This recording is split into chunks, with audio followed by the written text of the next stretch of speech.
that weekend. All right, time now for our financial focus. And as always, analyst Steve Buten joins us now. We've got the final jobs report out here just before Election Day. And again, it's sort of following along in its same track. We are just plodding along here. Yeah, I wish the jobs report was as good as this weather. Yeah. But unfortunately, it wasn't. 200,000 jobs, I've been saying, is really your break even when you take population growth into account in this country. We came in a tad short of that, about 160,000. But what's interesting is there's north of 4 million jobs being listed and not accepted. So there's clearly some disconnect here. And that's just what, from just having unskilled labor Yes. out there in the market? Yeah, that's pretty much it. You know, folks that could acquire some of these skills, especially in the trades, you could write your own ticket. A lot of job openings. Yeah, and speaking of trade, the trade deficit is down. Obviously, Yep. trade has been a big part of this election and campaign season. Now, explain to me, you think obviously that that's a good thing. I do. You know, the one thing to keep in mind, the United States has 5% of the world's population.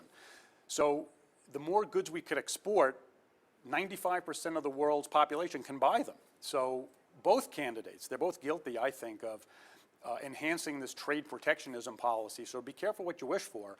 But the last couple of months, the trade deficit has gone down, and the better number there is our exports have gone up.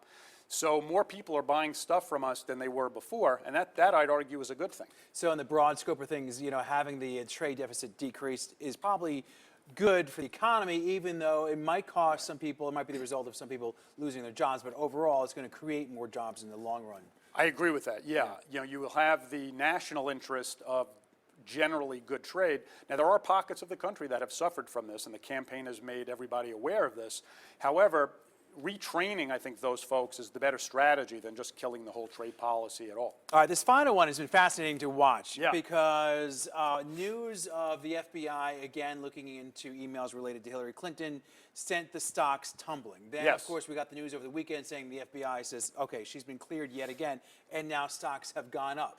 This has been an amazing thing to sort of watch this unfold. Look at this. I have Look at today. 354 points. And that actually is about half of what the markets gave back over the last 9 days. We actually had a 9-day losing streak as of last Friday, the longest streak in 35 years, because the markets, like I've said before, hate uncertainty, and nobody really knew what was going to happen with the FBI investigating the emails for the second time.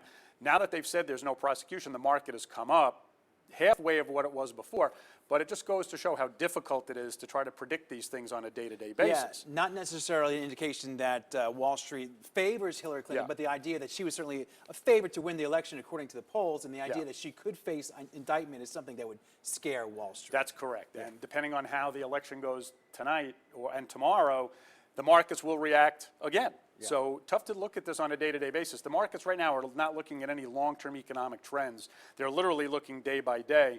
And I think right now they're really concerned about, will the Senate and the House flip? If they do, I think you'd see a different result than you do today. All right, we'll be interested.